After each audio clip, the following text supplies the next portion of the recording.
Hi, everybody. My name is Sam, and welcome to Sam's Healing Podcast. Today, if you've been a listener or a follower of mine for the past few years, you're going to know this guest. If you are new to the podcast or new to kind of my world that I'm slowly but surely bringing you into, Tom Gagliano, a great friend, fantastic therapist, author, you name it, is in with me today. So, Tom, thank you so much for taking time away from the New York Yankees who are struggling to be with me today. I'm glad you made the podcast before the Yankees, so thank you for doing that. It's always an honor. Always an honor, Sam. Thank you. So, Tom, you've been on here before, but we have lots of new people that are just kind of finding out about the podcast, and people are transitioning from some of the videos that I made to the podcast. So, why don't you tell everybody who you are, what you do, what you love to do, how much we both get frustrated at the Yankees' inability to put a season together of being a world champion. But that's maybe another podcast. But That'll tell be everybody another what you podcast. do. Right. So my name is Tom Gagliano. I have a best-selling book called The Problem Was Me. And I always say my wife loved that title. She said, "You finally got that right after all these years." I also have another book called Don't Put Your Crap in Your Kid's Diaper, which some people like it, some people get a little turned off, but I'll explain a little bit more of that. So I'll give you my degrees real quick. I have a master's degree in social work, bachelor's degree in marketing. What you'll hear today is really coming from a lot of my experience more than anything. My experience is overcoming my own difficulties. I'm a recovering addict. I had a very, very tough, challenging childhood. And what I do today is I help people get through their negative childhood messages. I believe that childhood messages impact every part of our life, the intimacy we have, parenting skills, everything.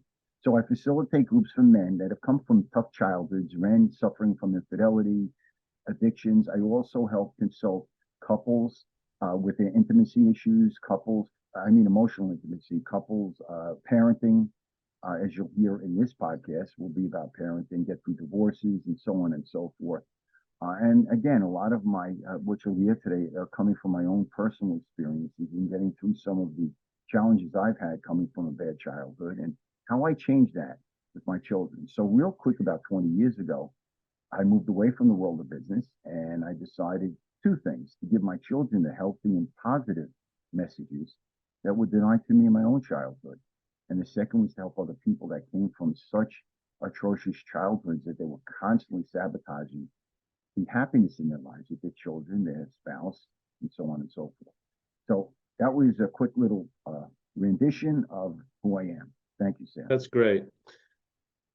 At I was I frequent a weekend where couples are in crisis, and I'll never forget, I was at one meeting and the gentleman was talking about couples trying to heal from infidelity or addiction or any type of trauma.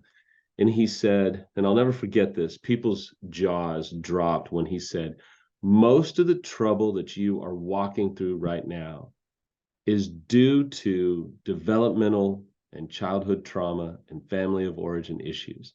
And you can watch in the room, people are like, what are you talking about? My problem is my spouse, and they don't get it, and their affair and their addiction. But the truth is, the childhood messages that we received, that we bought into, that were forced upon us, have affected us in so many ways. I mean, Tom, some of the biggest breakthrough I have ever had in my life in the last 20 years has been walking through some of the childhood messages. And of course, the trauma. I've been through my own share of trauma, as have you, but really understanding how those messages completely just decimated me. And I thought it was beyond repair, but then there was times I didn't even know that I was kind of being a slave to these childhood messages. So today, you and I have talked about this, but for those of you that are watching, for those of you that are listening, wherever you're at today, whatever you're going through, I want to invite you to not take this podcast with a, here we go, I got to talk about my childhood. I'm so tired of it. And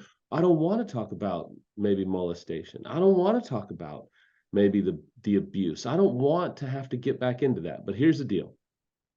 Today, we're not going to necessarily do that. Today, Tom's going to talk about 7 key ways a parent can help their children face the world with healthy self-esteem and integrity, but also fortitude.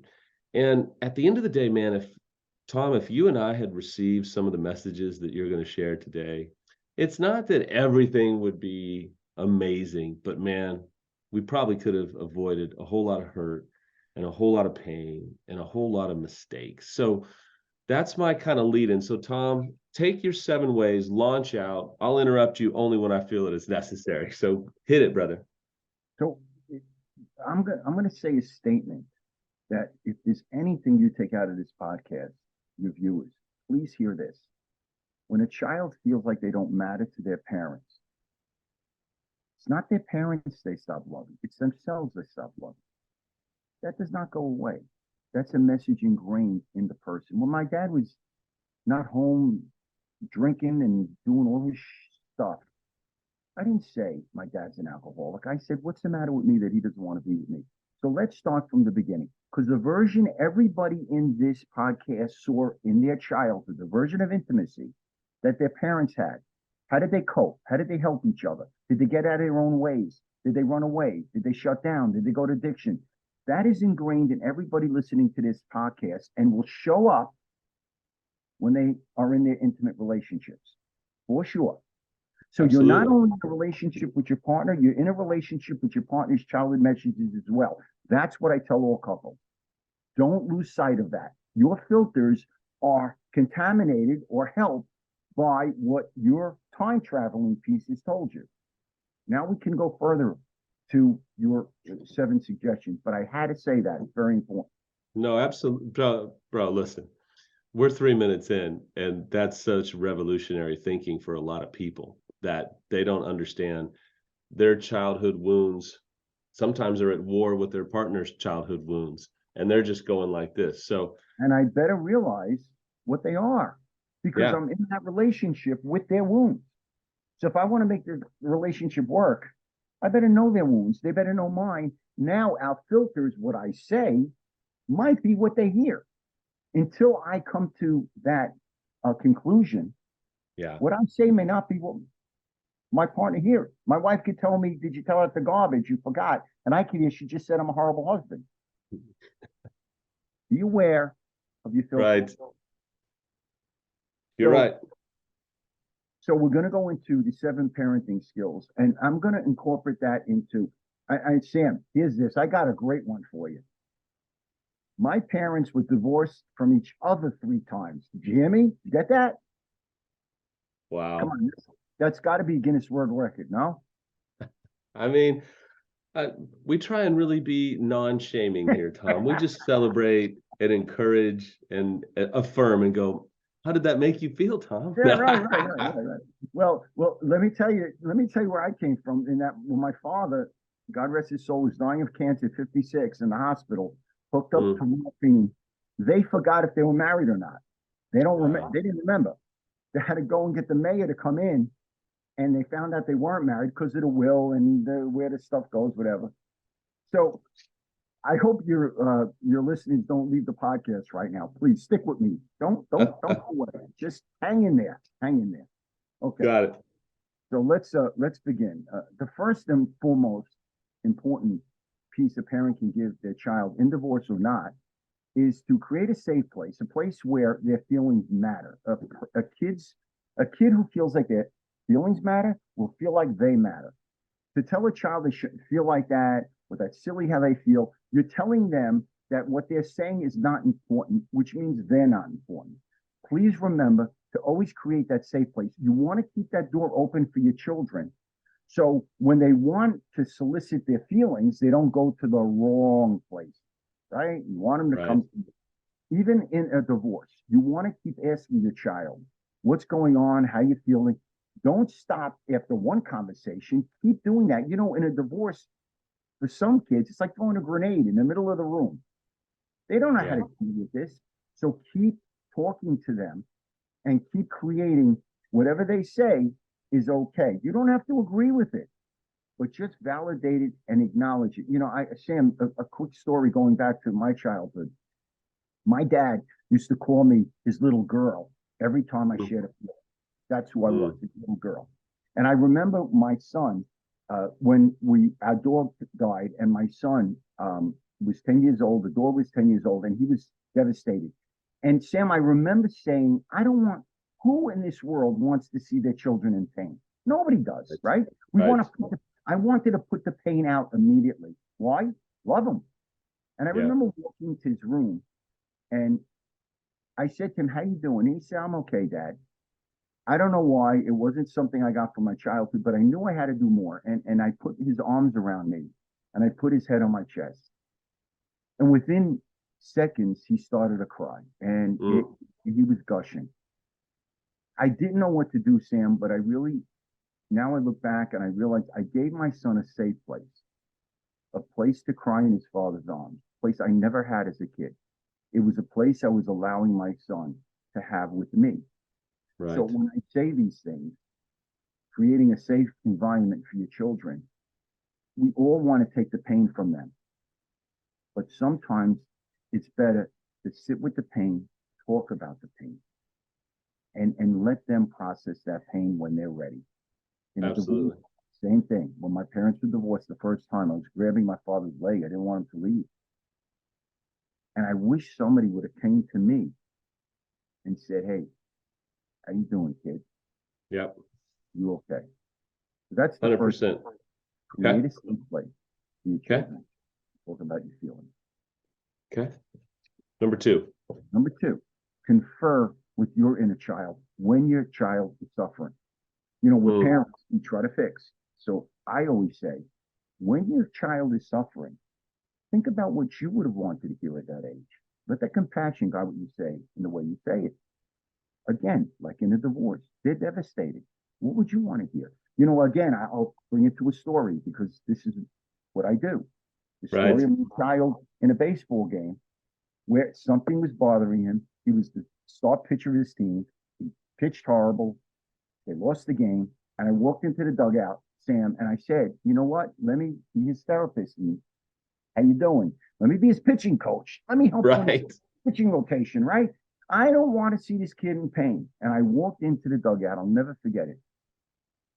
He walked over to me and he said, Dad, I need a hug. Mm. He only needed a hug. He needed a pitching Yeah. coach, a therapist, he needed a hug. So my point with this second piece is to think about what you wanted from your child. If you see your child suffering, maybe they made an error in a game, maybe somebody broke their heart, maybe they got a bad grade on a test, maybe they're going through divorce, their parents are divorcing. You want to take the pain away. Yeah. Sometimes stop a minute, and maybe they need a hug from the people that are the most important from them. So that's number two. Think Okay. about what you would want to hear. Right. Love it. So let's go to three. Curious with your children. Ask your children a lot of questions.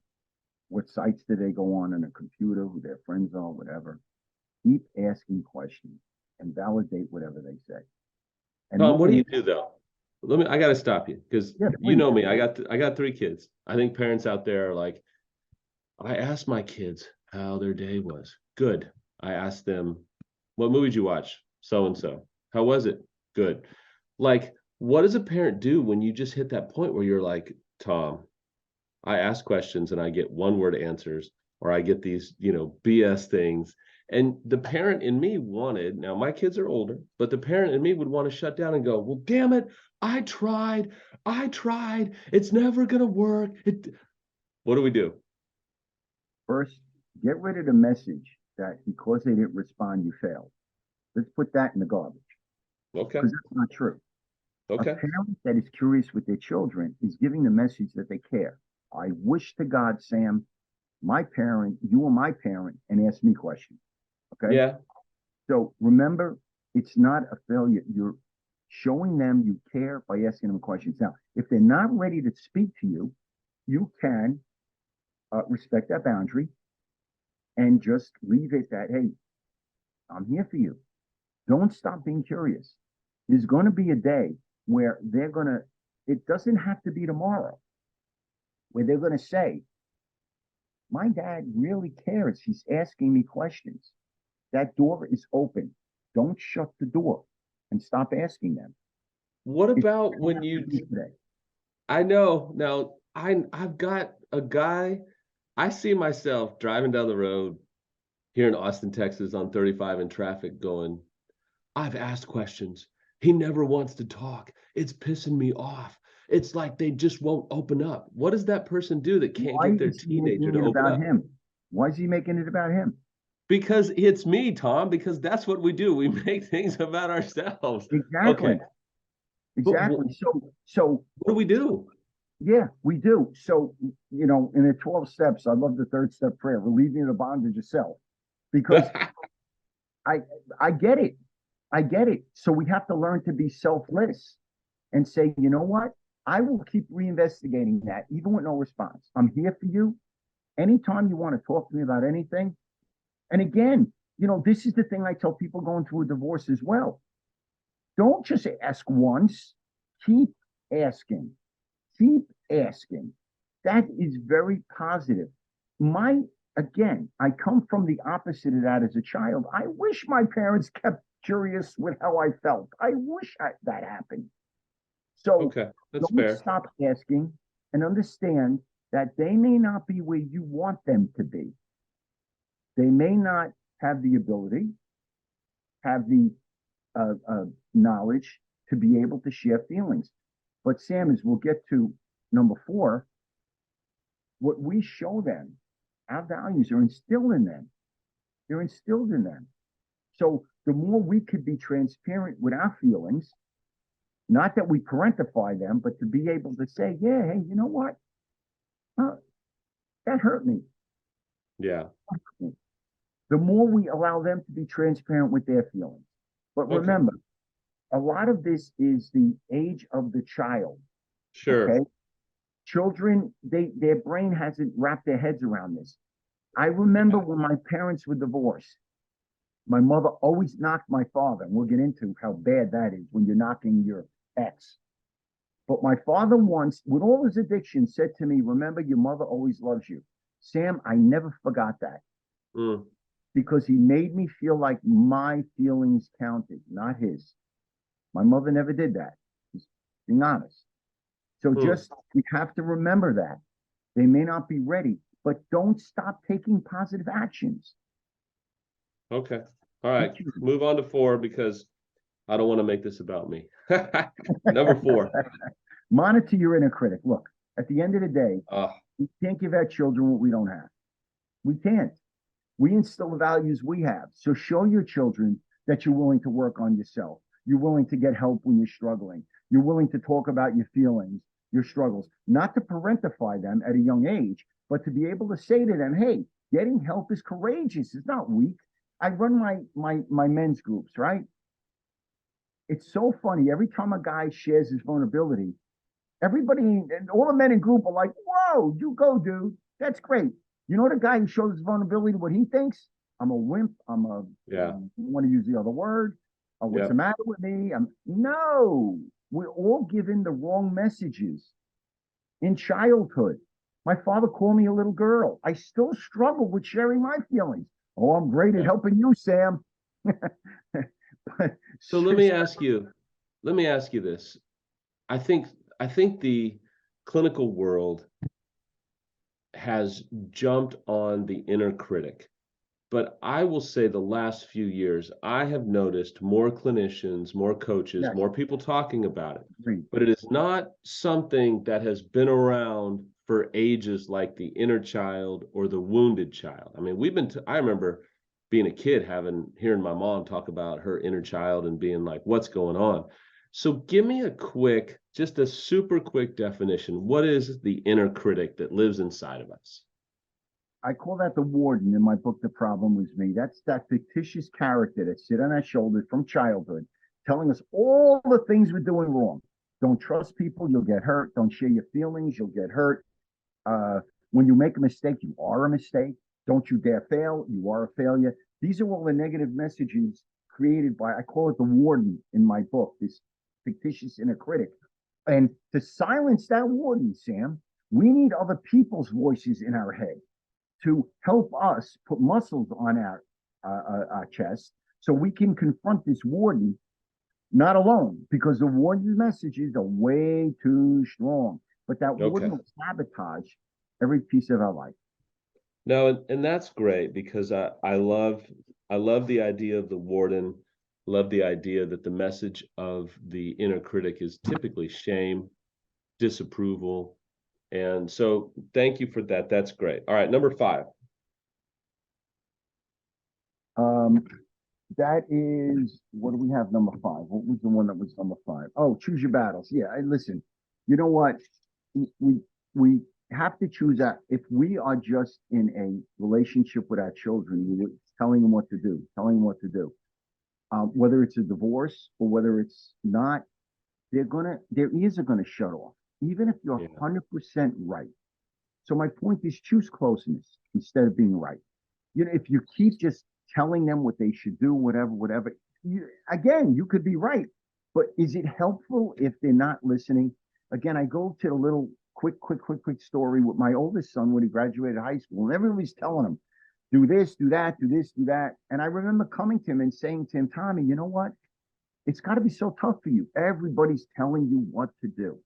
And Yeah. boy, Sam, I saw his whole demeanor change. He Mm. was like, Dad, that's how I feel. I don't know. I don't know. The only thing I did was identify how he must have felt. Yeah. And I want to tell you, after that, Sam, he listened to me. You hear this? He actually listened to me because I opened his eardrums up. So if we're always trying to listen, and we'll go into the next piece, permit mistakes, and I'll help your listeners Sure. understand this. But if we're always trying to tell them what to do or guide them, sometimes even when we're right, they're not going to listen.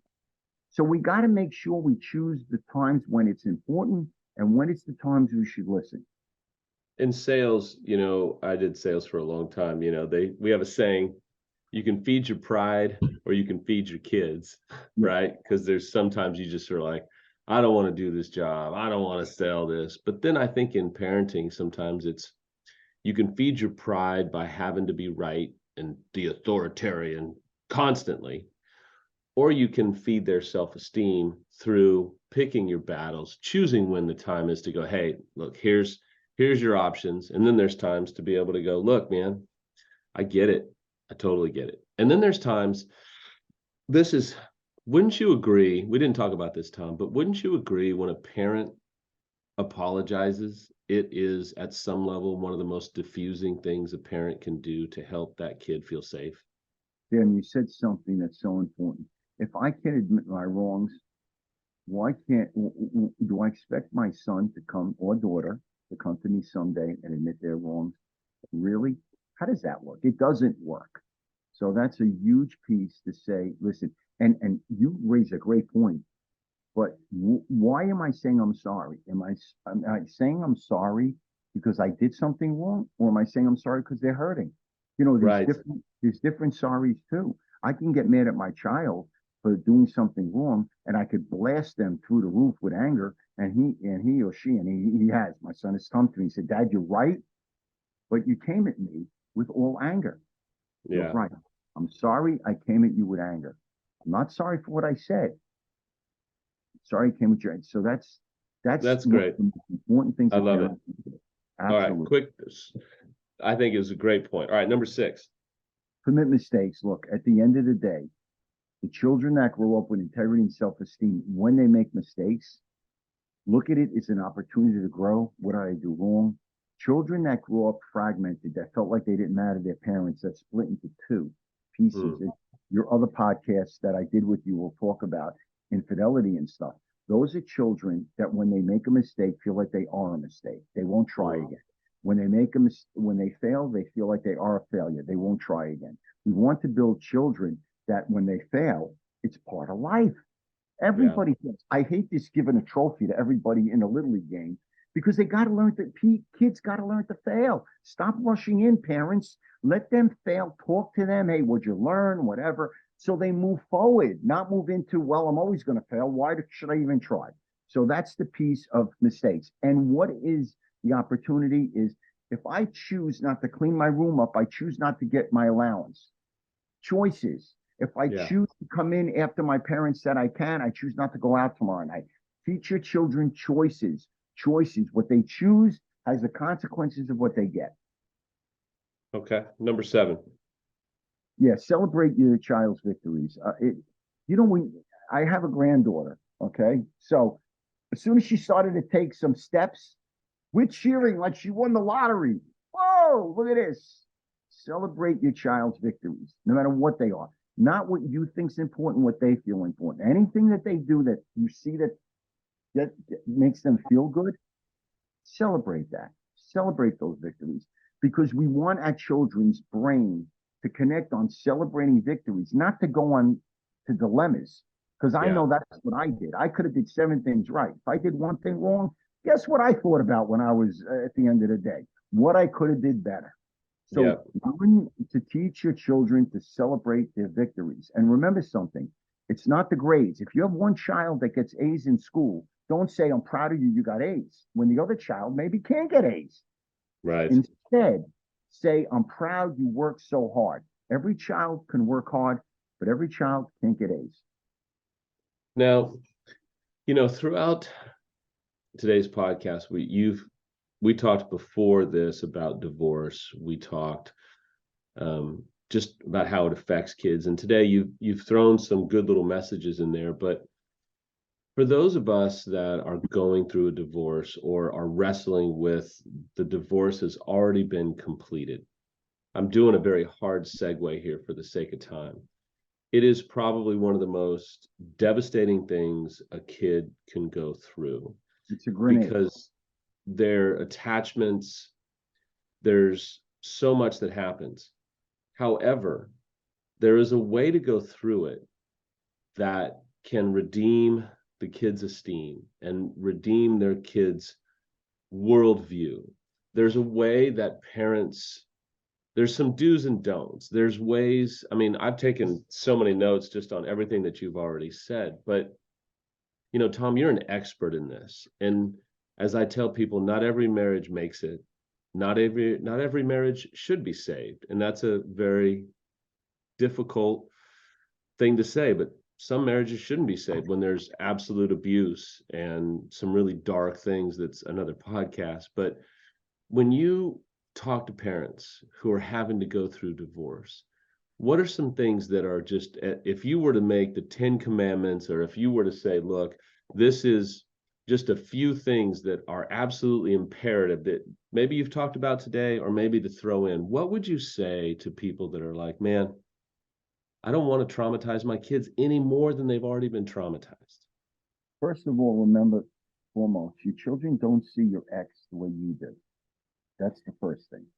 And the second thing is uh, the 3 pieces that I talk about are, number 1, never solicit secrets about your ex from your children, okay? Because you're giving them a message that they don't count, that they're there to be manipulated. Never solicit secrets. 2 is always continue to tell your children it's not their fault.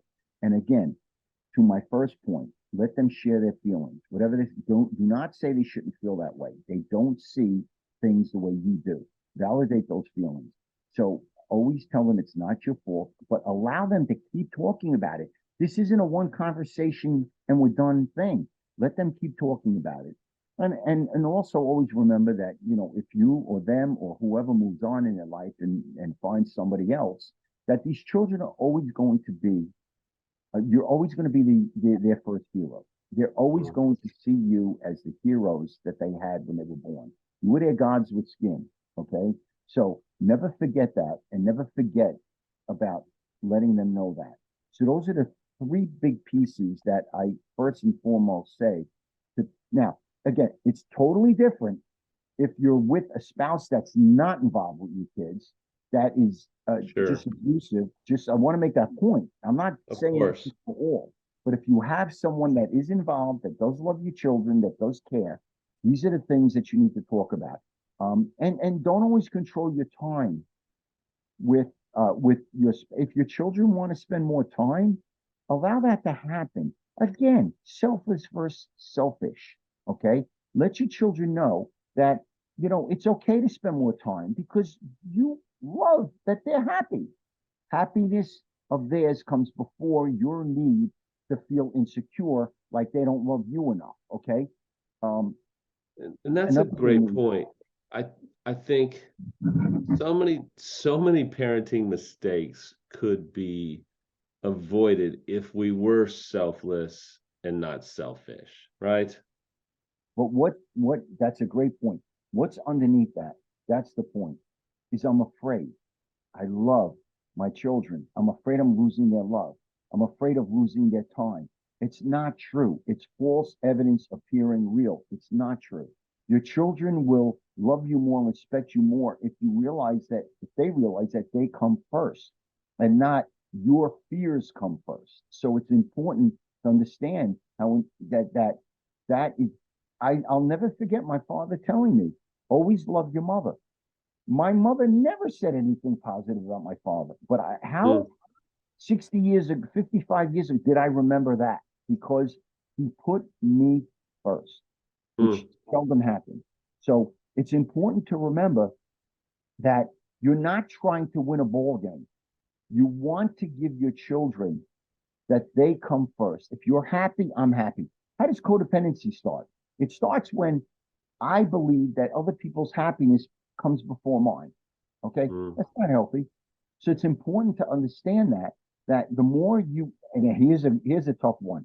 Imagine saying something positive about your ex. Oh my God. I can't do that. What are you kidding? But that will help your child because they'll see that they don't, they again, that their two parents, even in divorce, at least respect each other. And I think it comes down to what are we modeling for our kids? You know, Mm-hmm.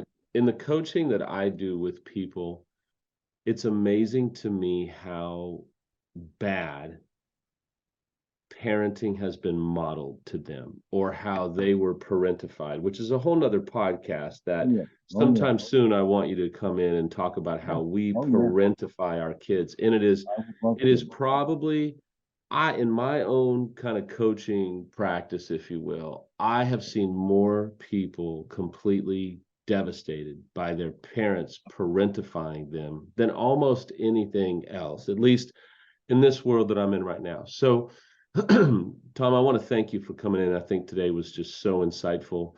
How can people find you? How can people find your books? How can they, do you have a website? Talk to them about it.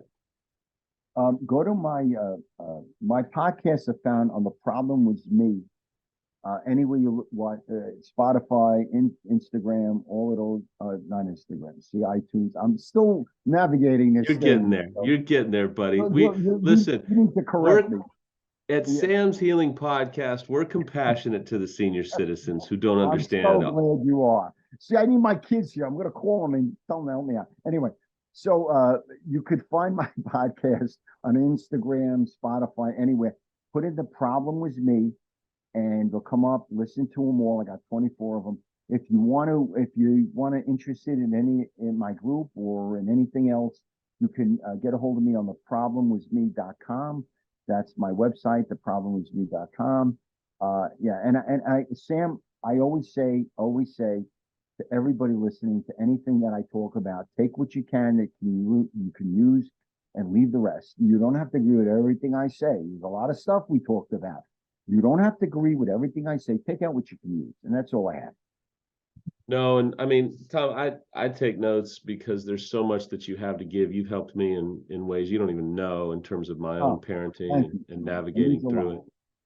And so you Thank that are you. listening, as we say goodbye today, I always end with kind of a good little salutation of keep going. And what I've learned is that I don't know where you're at, I don't know what you're dealing with, but I can tell you I've dealt with some dark stuff in my past.